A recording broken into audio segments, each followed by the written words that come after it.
So, I believe this is where we ended. Since we've been out about a week again. We did actually properly have winter weather this weekend, so hope everybody enjoyed that. If you're not from around here, that's pretty rare. It's been quite some time since I've seen weather like that in this part of the state. Okay, any questions about anything before we get started? Okay. And just as a reminder, this is chapter 15. Once we finish 16, we'll do the first test, so we still got a little while before we have to worry about that. Okay, so we finished here with the mining towns. Story County, Nevada, ghost towns, and Butte, Montana. There were some places that settled down and became more permanent cities. There it is. Is this? Yep. Do.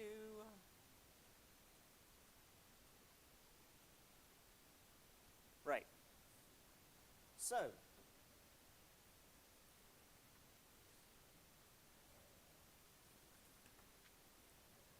one of the most quintessential parts of the Old West is the cowboy. Everybody's familiar with cowboys. However, the realistic image of what they actually did was mostly boring. It was a really boring, grueling job, and when things were exciting, it was extremely dangerous. It was a very deadly job when things were happening. Other times it was just really dull. And I'll read a little bit from a diary of a cowboy here at the end. So the main thing that they did was this 1,500-mile long drive on the Chisholm Trail, which goes through Texas, from Texas through Oklahoma into Kansas, such as Abilene and Dodge City, where there were rail cars that would take the cattle up to Chicago, to slaughterhouses, to be processed, to be sent to the rest of the U.S.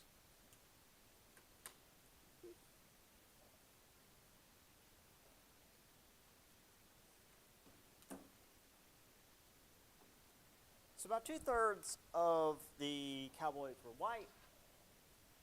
Most of them were Southern men who had fought in the Civil War, so they were, looking for something else to do after the defeat of the South. The remaining third were either Mexicans or African Americans. And while obviously discrimination still very much existed in this part of American culture, the fact that it was you and just a couple of other dudes out on the trail for weeks and weeks at a time, it did lessen the social conventions of the day. The whole you can't eat together, you can't sleep in the same area, you have to do everything separately because segregation. It wasn't really practical, and since you literally relied on one another to survive, it lessened the more strict racism of the cities and stuff that you'd see in the rest of the country. So not to say that cowboys were especially progressive, but the realities of their work did make things more realistic to them. They're like, oh, hey, we are all just people trying to survive out here, in this crappy job, there's no point in making it any worse, because if we try to make it worse for them, that's just going to make it worse for us. So let's just all try to get along. Obviously, though, the only people who really made money off of this were the big ranchers who had all the cattle.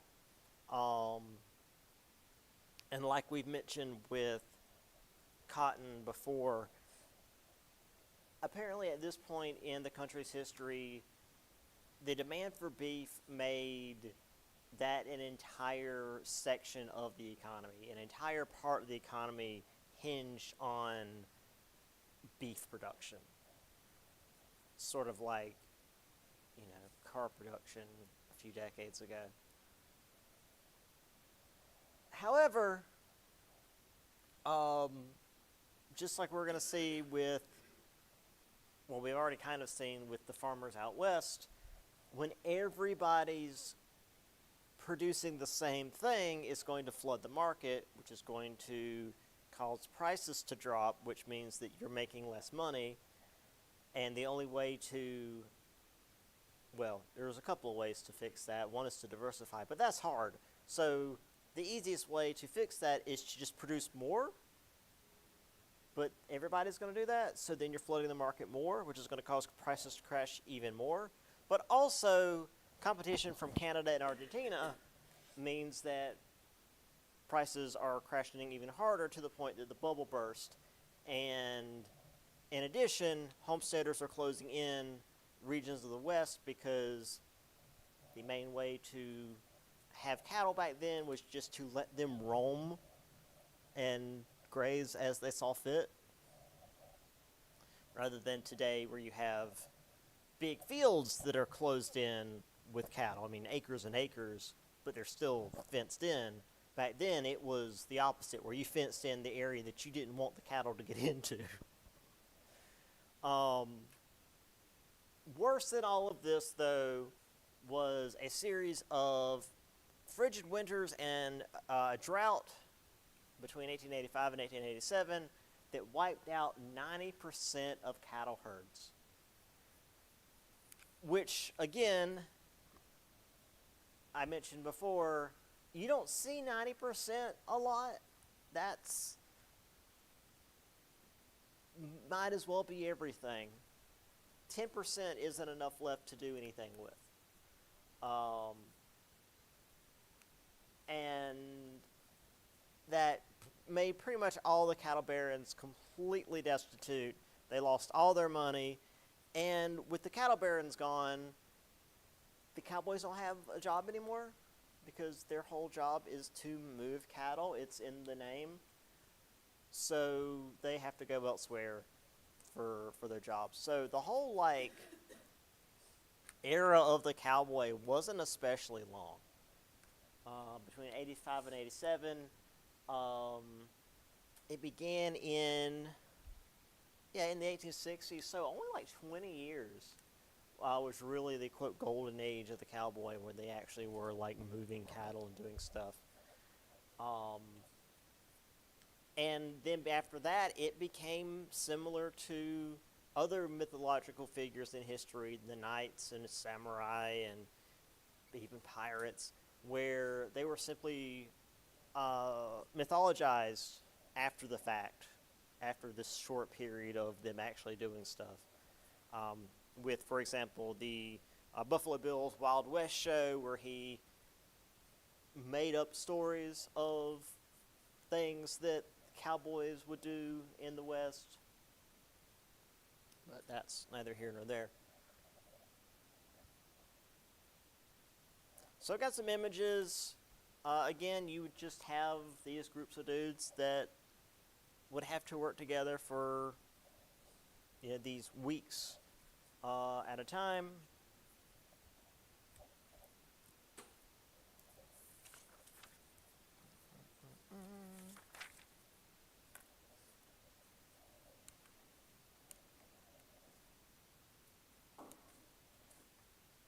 And while this does look like a pretty decent-sized group of guys, because when you think of cowboys, you think of one or two guys, it's a pretty decent group, but you're running hundreds, if not thousands, of cattle over thousands and thousands of miles. And I mean, cattle are instinctively going to stay together to some degree, but also they're stubborn and dumb and will wander off. If you've ever dealt with cattle at all,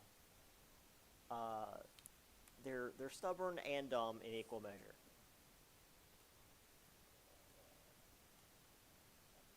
And so the main thing was just keeping them together and keeping them moving.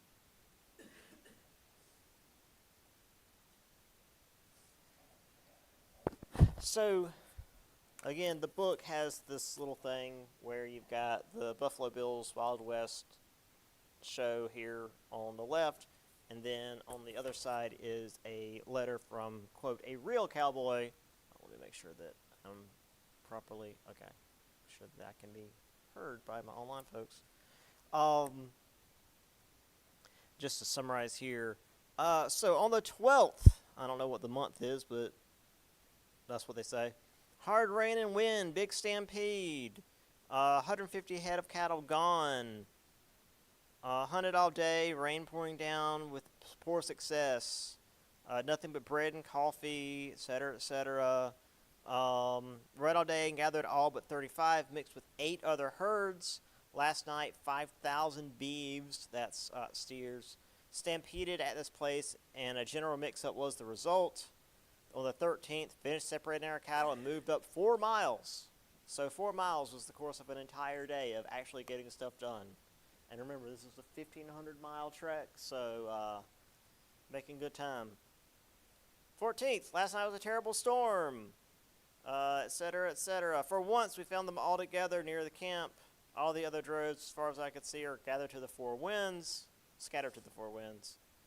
25 miles from Mark River, water-bound by 2 creeks, and but beef and flour to eat. Last night, dark and gloomy, made it all right. So, a lot of rain, a lot of flooding, a lot of cattle just wandering off and or stampeding, and once that starts, you can't do anything about it. And that will get you killed, because they will just run you over. Yeah, it was not a pleasant job. It was not the heroic, glamorous job that the modern, well, I say modern, stuff my dad watches, depictions like to show. But hey, it was a living, at least for a little while.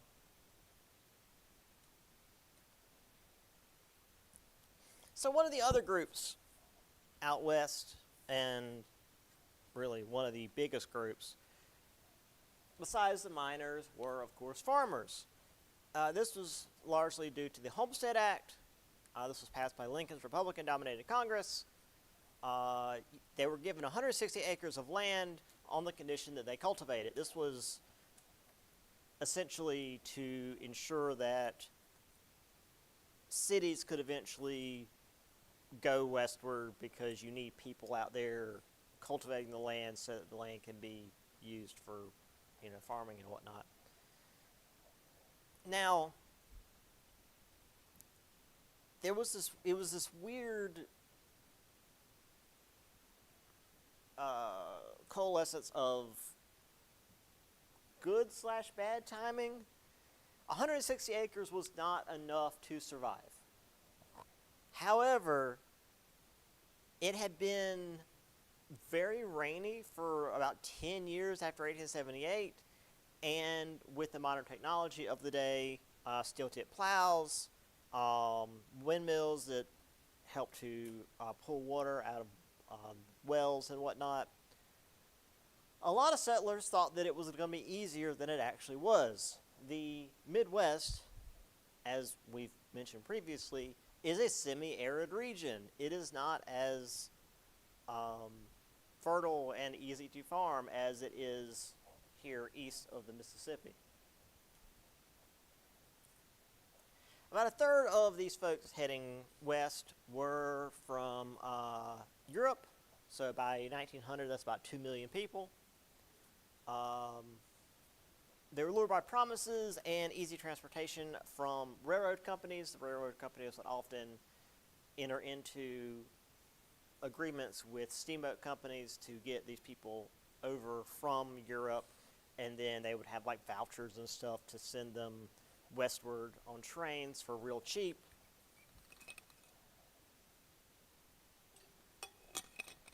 And the reason for this was that the railroad companies were given parcels of land by the federal government along the paths that they would build the railroads, and then they could sell off that land, the extra land, for profit. So that's what they were doing. They would then, bring the people in to buy the land.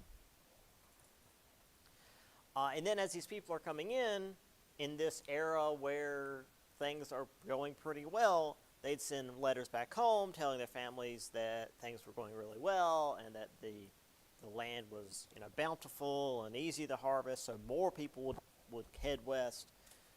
However, as the rains ended and droughts returned to the Midwest, and indeed the bad winter storms, the settlers that were there had to contend with the reality of the Midwest, and it turned them into a hardy people, those that survived.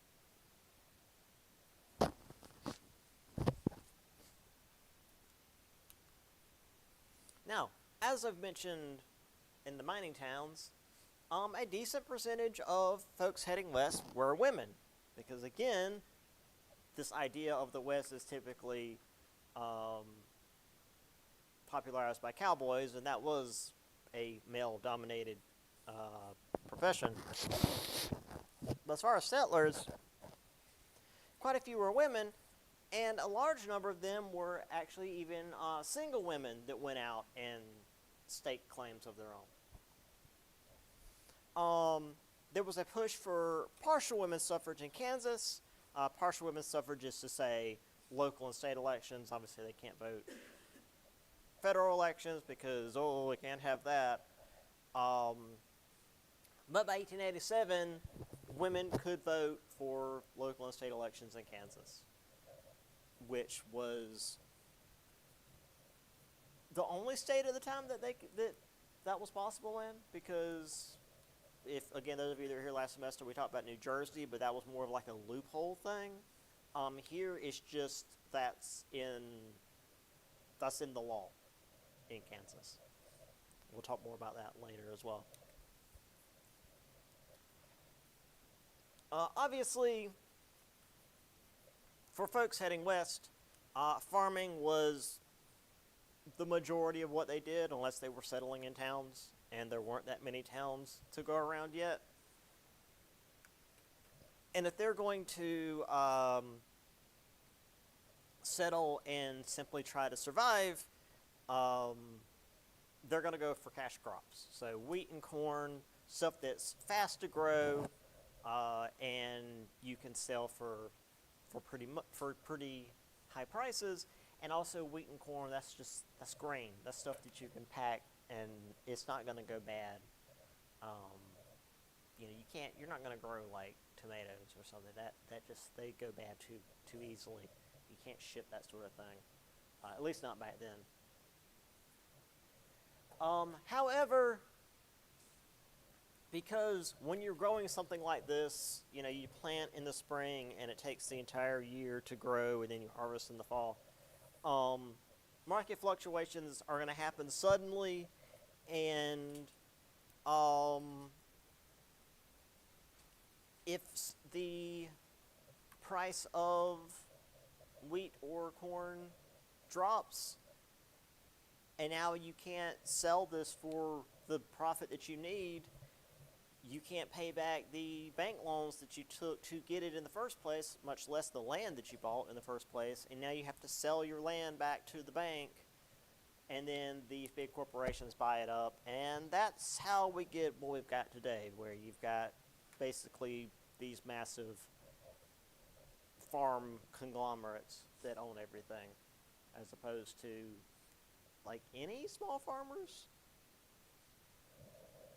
Now, granted, that was a long process, but, I mean, it started way back then.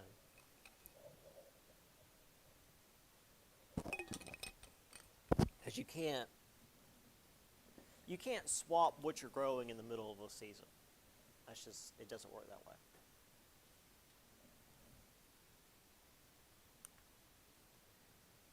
Anywho, here are the wagon trains heading west. We all know what that looks like. Ah, right. So here's a little family. Any idea what that house is made out of? It's kind of hard to see with a black and white picture, but it's the best we can do. It's not logs. They didn't have trees. They didn't have trees.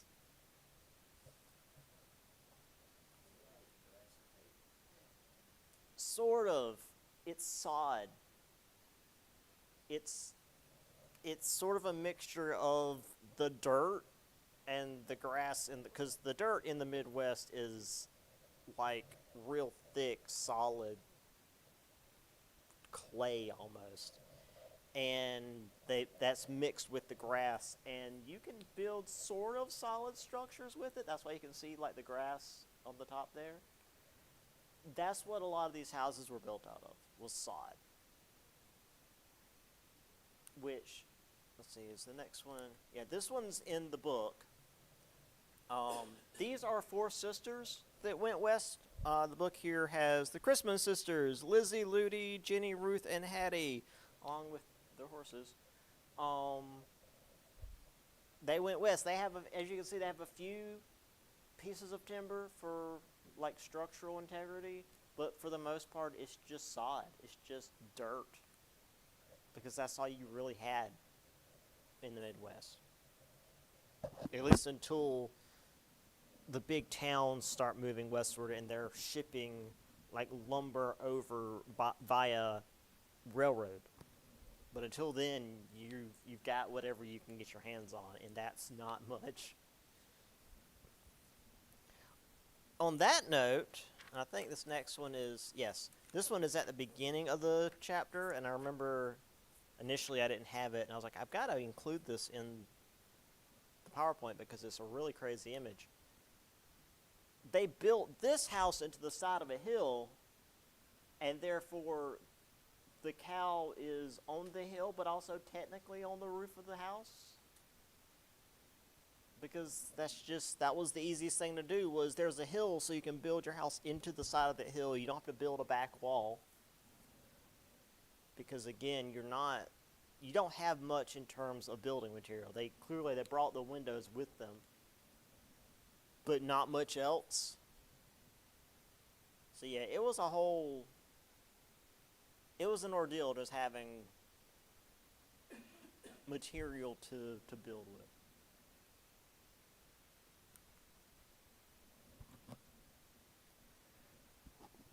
Alright. I'm going to keep bumping my mic, and I apologize for my online folks if that's making some awful noise. Okay.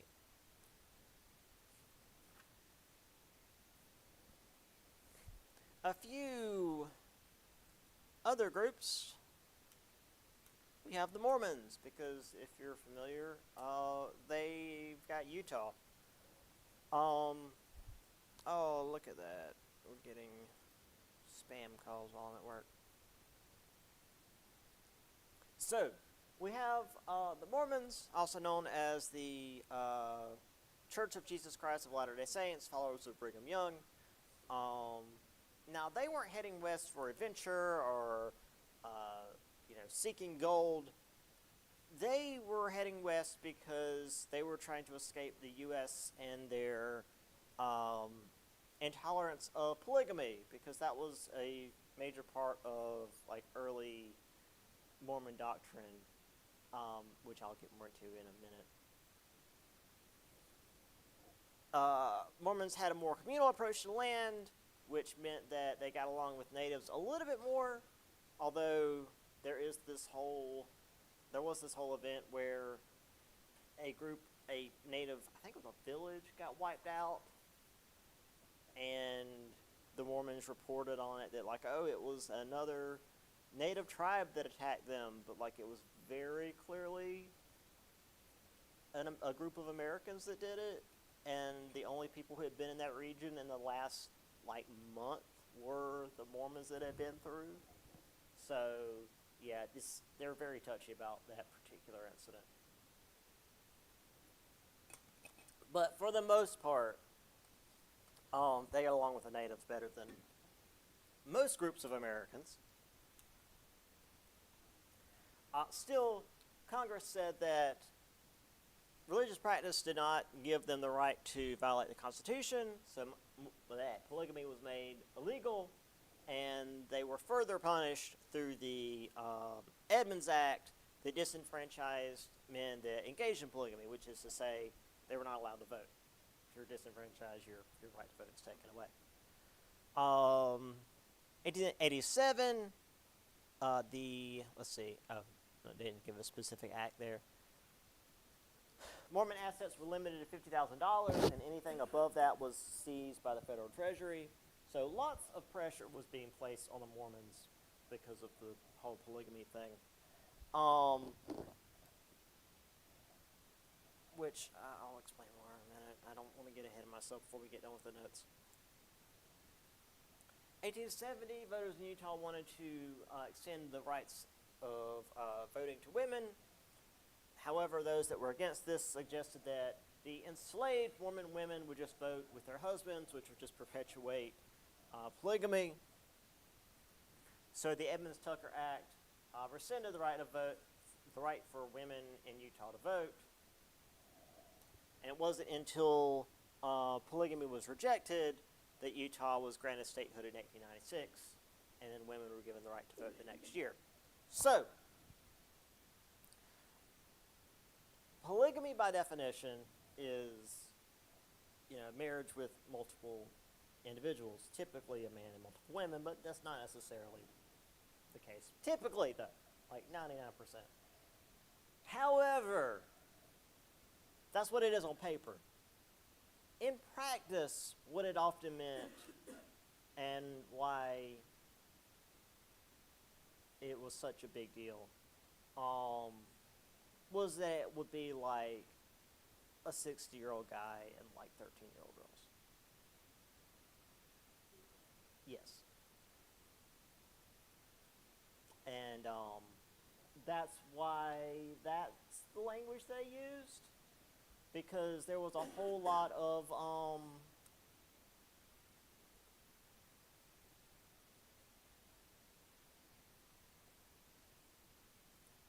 people not having a choice in things. So yeah, I can't speak on modern Mormon practices, but just saying back then, as it was practiced, wasn't great.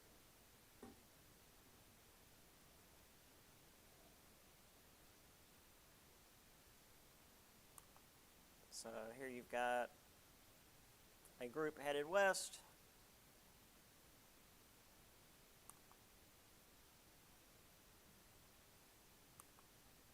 Another group of Mormons. I mean, you could argue this is a single family, but I don't think it's quite that.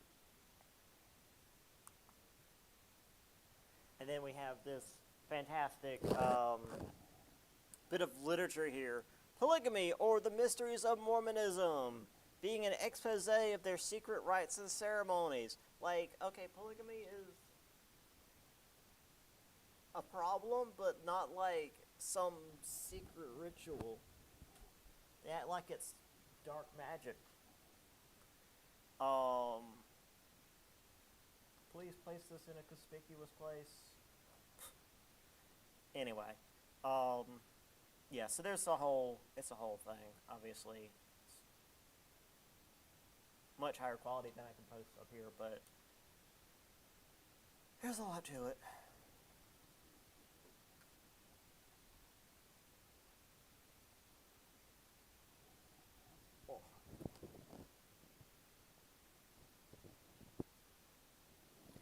still kind of like run Utah? At least Salt Lake City.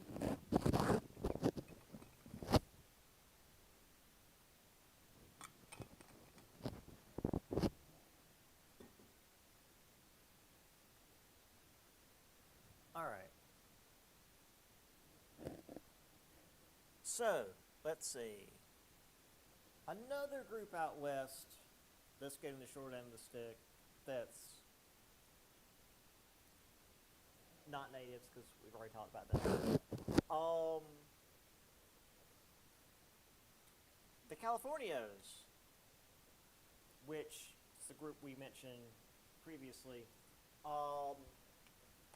they were the descendants of the Spanish and Mexicans that had been there since prior to Jamestown. So they've been there for literally hundreds of years at this point.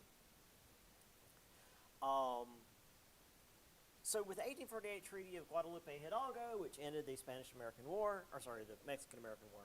Spanish-American War is a separate one. This promised property rights and citizenship to the Mexican, Spanish, etc. that were living there, because they had been in this territory for, again, literally hundreds of years. So with the Treaty of Guadalupe Hidalgo was, hey, we're taking this land, but rather than like trying to kick you guys out, you're just going to be made citizens. However, in reality, land was taken from them in a variety of ways. Politicians, lawyers, foreign miners tax, because they're not Americans. They're foreign, even though they've been on this land for, again, literally generations. So by the end of the 19th century, 2/3 of the land that originally belonged to the Californios was now in the hands of Anglo-Americans. Because, of course.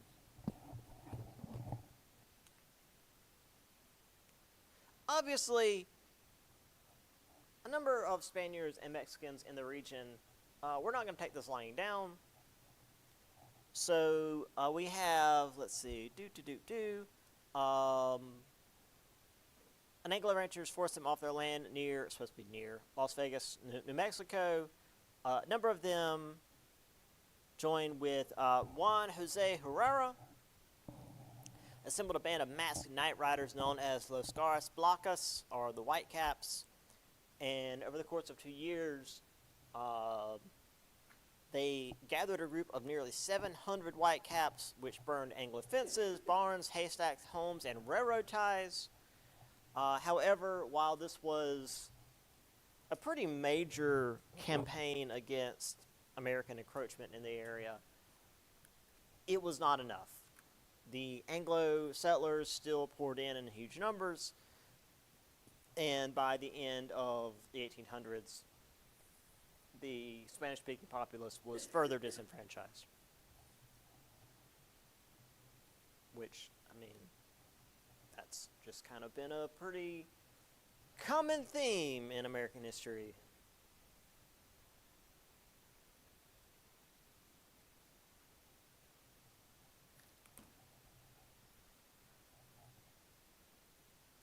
So here is Herrera and I believe his brothers.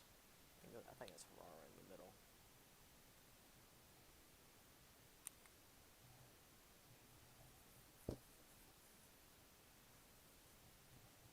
And we've got some propaganda here. Wanted, Las Garras Blancas, ignorance, injustice, because, the people fighting against their land being taken from them are the ones who are ignorant and unjust.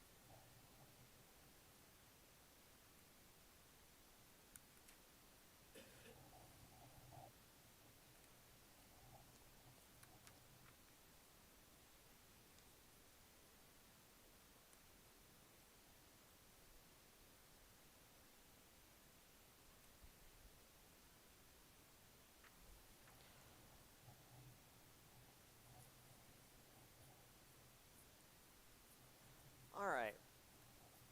We have one more group out west. Anybody remember what that group is? So no, it's actually another group of immigrants in the West that are going to get the short end of the stick by Anglo-Americans because, of course, they are. They arrived in the West in large numbers.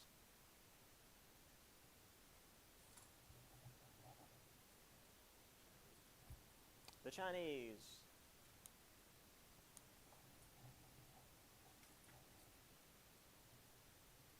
So, largely California, but West in general, you have the Chinese who came over due in large part to the British Opium Wars between 1839 and 42, and then again in between 56 and 60. The second one we got involved into, so it's not just Britain's fault. Which completely collapsed the economy of China, causing feuds and a decade-long peasant rebellion throughout the Chinese countryside. And when you're looking at a peasant rebellion in a country of, at the time, several 100 million people, in a world population of just a few billion, that was horrendous. Thousands, hundreds of thousands of people were dying daily. So immigrants were getting the hell out of there. They headed to Australia, Hawaii, Latin America, and of course the U.S. The book here has a quote I mentioned here, but I'll read it out of the book. Sometimes we went hungry for days. My mother and I would go over the harvested rice fields of the peasants to pick the grains they dropped. We had only salt and water to eat with the rice. So they would go over rice fields that had already been harvested and look for little grains of rice that had been left behind. That was how bad things were. That was all they could find to eat.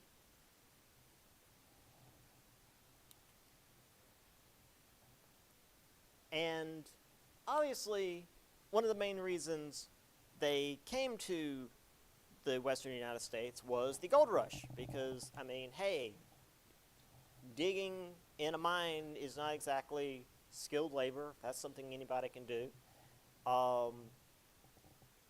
And then when the Transcontinental Railroad was being built, that was also something that they were able to do. It was like, okay, well, you know, they need lots of people to do lots of menial labor. And again, these people were largely peasants that had been doing just like farm work for generations. So building something that's just the same task over and over for hundreds of miles, something they can certainly do. By 1880, they numbered about 200,000. Most of them, of course, were in the West. San Francisco became a hub, which had the newly formed Chinatown. Of course, though, things were not going to be easy for long. In the mid-1970s, the economy slumped, and the white settlers needed somebody to blame. It can't just be the economy. It has to be somebody's fault, and clearly it has to be the immigrants, because that's just what America always blames. So the Chinese were blamed for their, quote, racial inferiority and their willingness to work for lower wages. Because, again, it's always the willingness of the workers to work for lower wages is the problem, not the business owners who will pay them much lower to do the same job. That's not the problem. I don't know. I'm not an economist. This anti-Chinese sentiment got so bad so fast that it actually gained political power. You have the Workmen's Party of California advocated laws to restrict Chinese labor. Vigilantes attacked and killed Chinese in the streets. The book has an image of the Rock Springs Massacre in Wyoming. A mob of white coal miners killed at least 28 Chinese miners, injured 15, and burned 75 homes of Chinese residents, which was just a thing. And then finally, in 1882, The Chinese Exclusion Act banned Chinese immigration and prevented those in the U.S. from becoming citizens, which was the only, so far, law put into place that restricted citizenship based on national origin.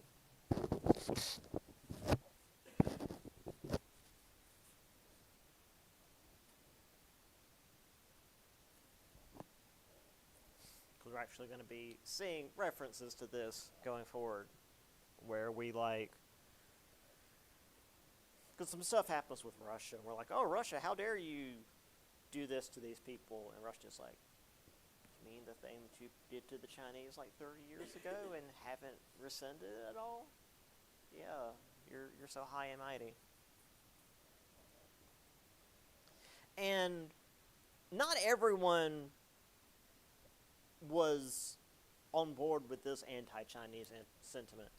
We have here, I don't know what magazine this is from, but we have the only one barred out, Enlightened American Statesman. We must draw the line somewhere, you know. And so over here on the side we have, notice, communist, nihilist, socialist, Fenian. Fenian was a group in Ireland who, to put it bluntly, were terrorists. They would bomb British checkpoints. There was a group over here in the U.S. that attacked that attacked Canada through America and tried to cause a conflict between America and Canada, which would then bring Britain into a conflict with America so that Ireland could take advantage of that. We discovered it pretty early on, and so immediately the Fenians were like, they're trouble, clearly. But then we painted all Irish immigrants with the Fenian brush, which isn't fair, but that's what we're talking about there. Anyway, and hoodlum, welcome, but no admittance to Chinamen. And here you have industry, order, peace. Where's the other one? I know there's, sobriety, which again is kind of another knock at the Irish. Because, all the Irish are drunks. Meanwhile, you have the other direction, which is the Workmen's Party of California, the Chinese must go, kicking out the Chinese across the Pacific Ocean. And then, hip hurrah, Chinese excluded, Democratic Chinese exclusion bill has been signed by our Democratic president. Hip hurrah, the white man is on top. Like, we're not even going to pretend we're really desperate and scared about our white fragility. Bunch of babies. Oh no! Our white supremacy is being kind of, sort of, slightly challenged. We gotta hurt everybody now.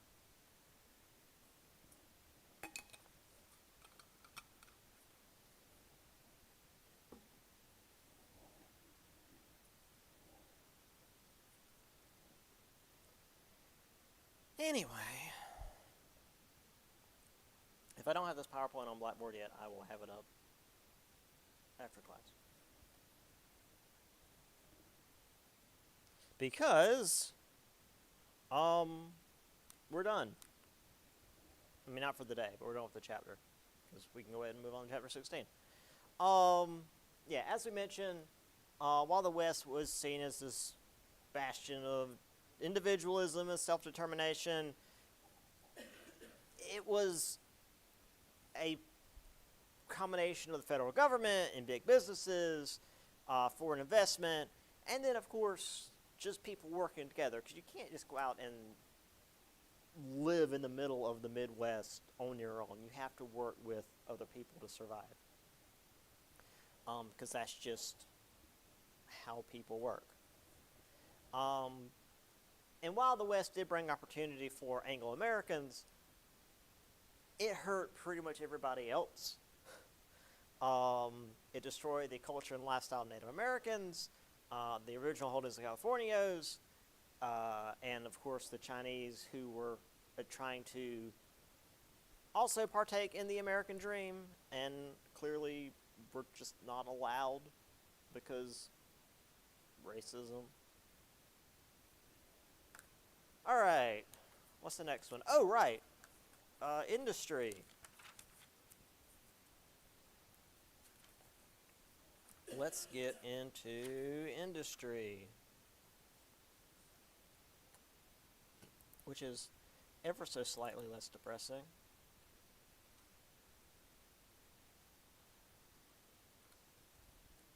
So, the book calls this the Age of Organization. This is what most American history calls the Industrial Revolution. Ow. As a European historian, I don't really like that because the Industrial Revolution happened in the 1700s. This is the second Industrial Revolution, and we finally got involved. We were late to the game. There's another sort of industrial revolution in like the mid-1900s, and we're like, oh, this is our second industrial revolution. It's like, no, that's just modernization. What? No. Anyway, America's weird. So,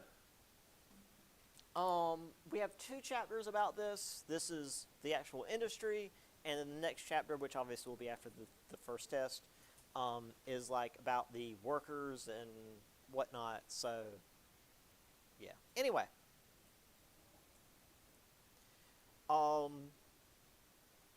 As I mentioned, the Industrial Revolution initially began in Britain in the 1700s.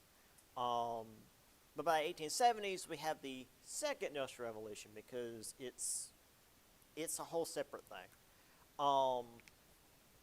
Again, to use my European history, the first Industrial Revolution is characterized by iron and steam. All the stuff is built with iron, and it's typically powered by steam. Everything's steam powered. As we're getting towards the end of the 1800s, and the industry is advancing significantly faster, it is gas and steel. Things are being built with steel. The production of steel is increasing dramatically. And things are typically powered by gas. And by gas, I mean, a lot of times it's like, not gasoline yet. Diesel was kind of the big one. But we're getting there. So it started out with Germany. Germany was like the leader of that because Germany had just formed. They were still trying, well, a big part of the formation of Germany was this rapid industrialization, which, again, that's a separate class. It's actually one of my favorite parts of that class, so I'm really into that. But they had a lot of, like, iron mines, and then they could produce a lot of steel, et cetera, et cetera. However, America, with a lot of land, a lot of resources, and a large supply of educated inventors and lots of immigrants who had come over from Europe, soon outdid both Britain and Germany. And indeed, by 1913, we were producing nearly as much as Germany, England, and France combined. And they were the top 3 industrial producers in Europe. So we were doing pretty well. And this was, I consider America not to really be at the top of its game until like World War II, until like post Great Depression, World War II. So we're still kind of getting our footing. And we're already doing really well. So as we've seen with the West, things started small. You had local stores, even like local railroads. One of the first commercial railroads in the U.S. was actually here in South Carolina. It was it was in Charleston. I don't remember exactly. It was like between it was probably the docks and like a factory. But it was just like a little local line. And then gradually would consolidate into national conglomerations, and then even international markets, which was good economically. The U.S. GDP went from $9 billion in 1860 to $37 billion in 1890, which, in case your math is really bad, that's a bigger number. It went up a lot in not an extremely long. I mean, that's what 30 years. It went up pretty substantially.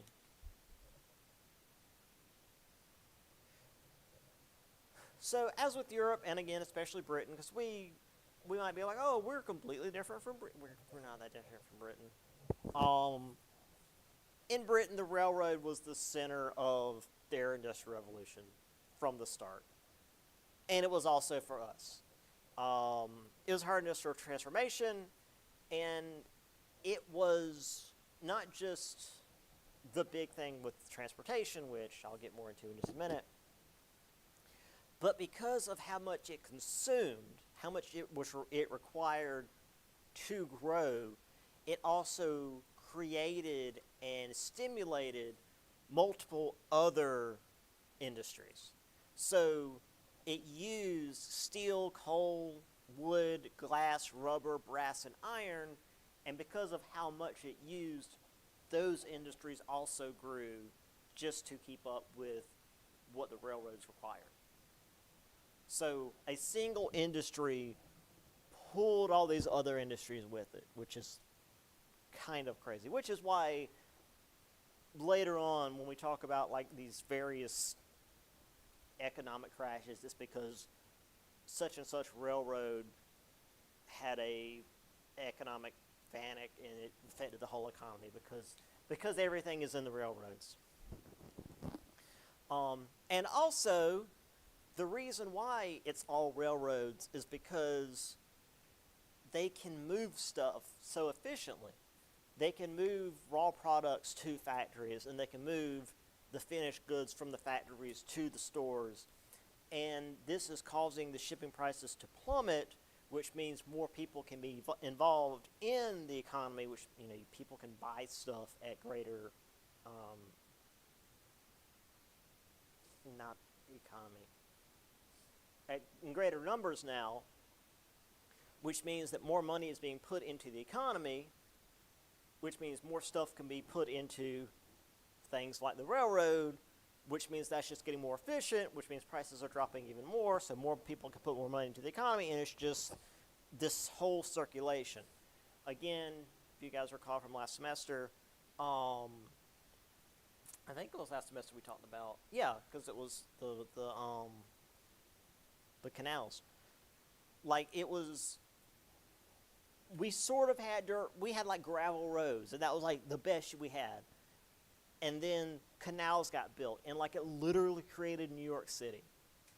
And then railroads, you don't even need canals anymore, because you can put a railroad more or less anywhere. I mean, obviously there's limits, but like, you can do whatever with railroads. And as I mentioned before, due to the efficiency that railroads ran at least back then, they standardized time. Each city had its own standard time. As I mentioned, New York and Boston had that weird 11 minutes and 45-second difference, because just whatever, time is also sort of an illusion. And so railroads created their own time zones, which most cities just sort of adopted ad hoc.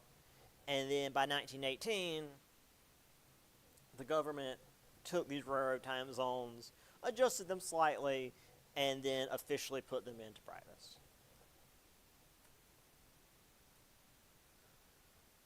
So here is really a summary of the chapter. Really the next two chapters almost.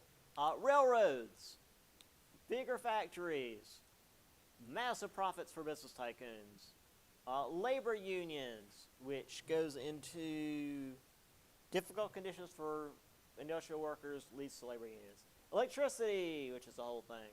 Communications revolution. Transportation, which is mostly that. New forms of business organization, which again is over here. And then steel and oil industries, which again is, so I mean, a lot of these connect, but that's really the next two chapters in a nutshell. Oh, and not mentioned on this, because it's just sort of understood, is child labor. In case, you weren't aware, that's just always been a thing. Put the kids in the children yearn for the factories.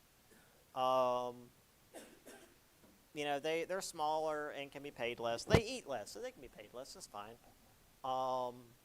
They can fit into the machines and get the stuff out if something falls into the machines. Also, in case you weren't aware of how these machines worked, electricity wasn't a thing yet. So each machine wasn't powered on its own. It was powered by this big freaking spinning belt that went up to the ceiling, and it was sort of like a crankshaft in a car. And as you can see, there's no sort of guard, and if you get caught in this belt, you lose an arm. And if you lose an arm, you don't work there anymore. And there was no such thing as like workman's comp back then, in the slightest. It's like, oh, you don't have both arms. Well, you don't work here anymore. Bye. Don't bleed. Don't stop bleeding on my floor.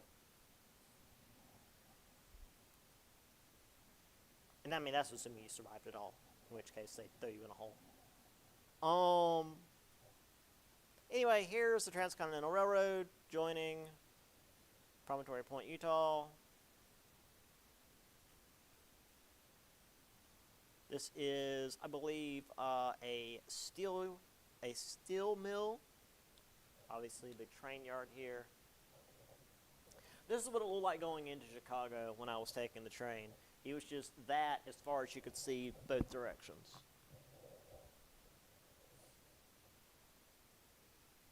Here is that, well, slightly different image, but also more than like 5 pixels. Again, this is a little bit different than the modern, because as you can see, like, it's cut down a lot of these. I think it's along state lines now between Central and Mountain Time. But yeah, so because of the railroads, they standardized time, and then eventually, 1918, the federal government adopted that. Right. So, inventions. Again, like I said, we do a very similar thing with this in my European history course, my 104 course. And there's just this like long list of technologies and when they were invented and stuff. And unless I tell you guys a specific thing, it's like, hey, you should probably know this year. Don't worry about the year. But I mostly give you guys the year and the thing that's being invented as just to sort of show you how quickly these things are coming out.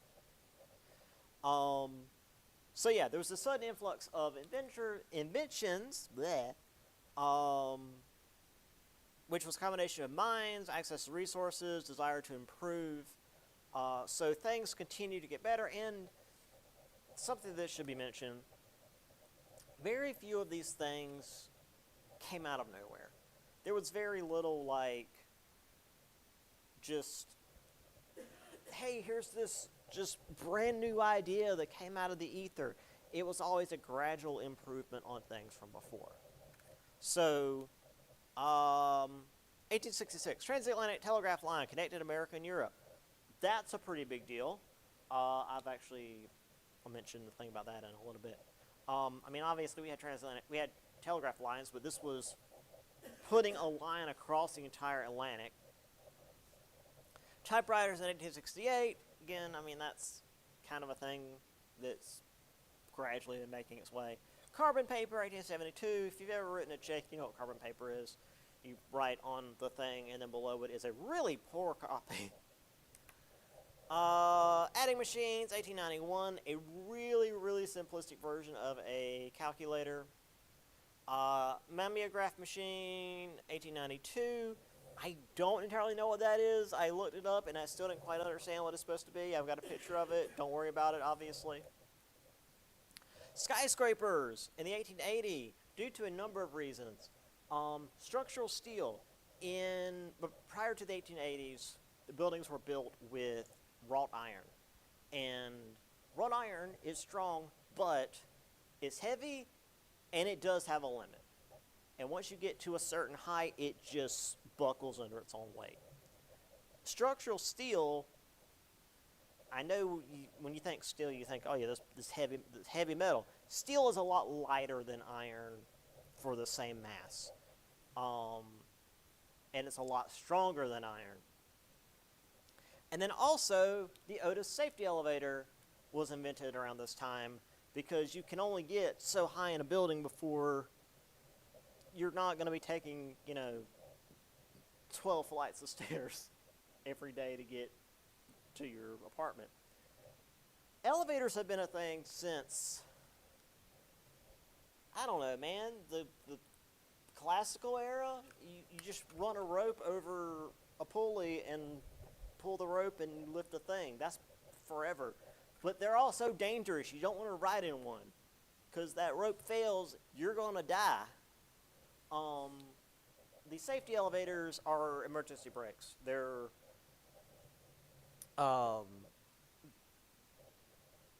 when it falls, it's almost like, I guess the best thing I could think was like if you're in a car and you pull the seatbelt real fast, it locks. It's like that, but for an elevator. So in movies and stuff, when the elevator, like the cable breaks and it's dramatic and the elevator falls and it crashes to the bottom, that shouldn't happen. There should be a lot more before before the elevator would actually fall. Realistically, the danger of an elevator is that if it were to fall, it gets stuck, and then you're now stuck in that elevator until the firemen come and get you. You're not going to fall to your doom. You're going to be stuck, which is why you don't want to do that in a fire, because if you're stuck in a metal box in a burning building, not great.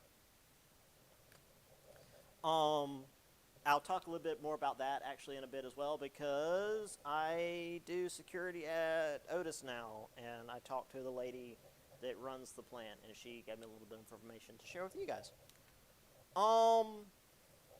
Obviously, this was also the time of Alexander Graham Bell. He did the telephone. I should mention that the telephone also was not some brand new, out of nowhere invention. Ever since the telegraph, sound has been able to be transmitted via electrical signals through cable, but it was very difficult to transmit it very far at all before it completely degraded into an unintelligible static. So the invention of the telephone was not you speaking to a thing and people hear you on the other end. It was you speak to the thing and you manage to keep that together so it can get to the other end. It's capacitors and whatnot is what the telephone actually is. Also, he was not the only guy working on it. Bell and another guy submitted telephone patents on the same day, but Bell happened to submit his earlier in the morning than the other guy did. Yeah. And Bell happened to get there earlier that day. The other guy waited till the afternoon. So, yeah, that's a whole other story. It's just like the various ways the telephone could have gone. So, needless to say, the telephone was very popular. 1880, there were 55 cities that had local service. Within 10 years, long-distance lines between big cities. 1900, 1.5 million telephones were in operation. Home phones were still pretty rare. A lot of times, if you had a home phone, it would be on a party line, which meant that like your entire neighborhood, or at least like part of your road, would be on the same line. So when the phone rang, it would ring a certain number of times, and that would be either your home or someone else's. And if you picked it up, you could hear whoever was on the line. So I mean, now landlines are a thing of the past, but used to be, if you had multiple phones on a landline in the house and someone picked up the phone and was talking on it, you could pick up the phone and listen in. It was like that, but for like the whole street. Bell, of course, made a lot of money off of this. He established the American Telephone and Telegraph Company, also known as AT&T. That's literally what the last T in that stands for, is telegraph. Which is weird, but that's what it's for. Steel innovations. Steel, again, has always been around. I mean, we've had steel since at least the Middle Ages. However, it took a lot to create. There was a lot of work in making even small pieces of steel. However, with these new special blast furnaces, they were able to burn out the impurities more efficiently and create steel in greater numbers. And in case we want the numbers, 13,000 tons in 1860 to 28 million tons in 1910. Yeah. And then, of course, all of this required lubrication, so this is where the oil industry actually came from. The oil industry originally was not for, as I said, not for gasoline. Gasoline was actually an unwanted byproduct. It was too flammable, too combustible for what they used it for, because oil was either for lubrication or for like kerosene lamps. You either wanted a nice, slow, steady burn, or you didn't want it to burn at all. So gasoline was not what they wanted it for. That was much later. So real quick, some images. The transatlantic lines. I was in Ireland for a little while, and I saw this line here. They had like a thing that said, "This is where the transatlantic line runs between America and Britain." If you've never seen a typewriter before, I mean, there's multiple types of typewriters, but that's a really old kind. The keys would try to eat your fingers, I'll tell you that much. You miss a key and it will try to take your finger off. Carbon paper, in case you want to know what carbon paper looks like. It's right on the top, and the other ones copy it. An adding machine, like I said, a very old style calculator. My grandfather had one of these. It weighs like 5 pounds. It's a solid little piece of metal. Whatever mimeograph machine is, I don't know. Supposedly you write on this and it copies? I'm not sure how it works, and I'm not worried about it, so don't worry about it. Oh, first skyscraper, at least in the U.S., the Flatiron Building in New York. That was the first skyscraper because it was above 10 stories, I believe, is considered a skyscraper. Otis safety elevator. All safe, he says, because he was willing to drop himself. If it didn't work, he was going to go with it. So, as you can see, it's got these little mechanisms that latch on. I'll show you guys the Otis stuff next time. We don't have time. There's Bell and the various connections with AT&T. Steel production, line go up. I don't know how else to show that. And then, our first oil fields were in Pennsylvania. Just random information that we might not be aware of. That was where a lot of our early oil stuff was from. Kerosene lamps. Also, Vaseline. If you're not aware of Vaseline, it comes from petroleum. So if you ever use Vaseline, you're rubbing petroleum on yourself. I mean, it's treated and whatnot, but that's where it comes from. And of course, back then it was treated as like this miracle. It fixed everything. I think that's. Oh, also, there was no first car. That was also like a series of gradual inventions. This is probably the first decent working car. This is Mr. Benz of Mercedes-Benz. This is an early Benz. Yeah. Just great, huh? Yeah, so Henry Ford did not invent the car, for the love of God, in the slightest. Nobody invented the car. He did not invent the car. He invented this version of what would eventually become an automobile. But, yeah. All right, I think that's it for that. Yes, and then we'll do more inventions next time. All right, I'll see y'all on Monday. I freaking hope. It should not supposed to be snow this weekend. I don't know. It's still February. I'll see you on Monday. I'll post the last thing on Blackboard if it's not on there already.